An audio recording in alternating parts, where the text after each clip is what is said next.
جب اڑنے کی عمر میں تتلیوں کے پر نوچ لیے جائیں تو وہ مر ہی جاتی ہیں، جب اڑان سے پہلے پنچھیوں کے پر کاٹ دیے جائیں تو وہ مفلوج ہو جاتے ہیں۔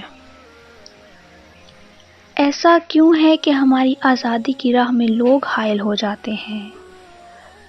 پر نوچ لیے جانے کو روایت کیوں کر بنا دیا گیا ہے؟ پر کاٹ لیے جانے کو جرم کیوں نہیں قرار دیا گیا؟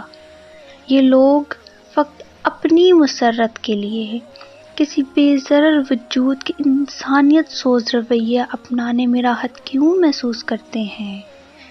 شاید یہ ان کے اندر کی گھٹن ہے جو انہیں ایسے عمل پہ اکساتی ہے، ان کی احساس محرومی کو کچھ پل کے لیے ہی صحیح کم ضرور کر دیتی ہے۔ جو وہ نہ کر پائے، جو اڑان وہ نہ بھر پائے، کسی دوسرے کو وہ سب کرتے دیکھنا شاید انہیں اچھا نہیں لگتا۔ میری ہر حسرت، ہر خواہش پر یہی جواب کیوں ملتا ہے، لوگ کیا کہیں گے؟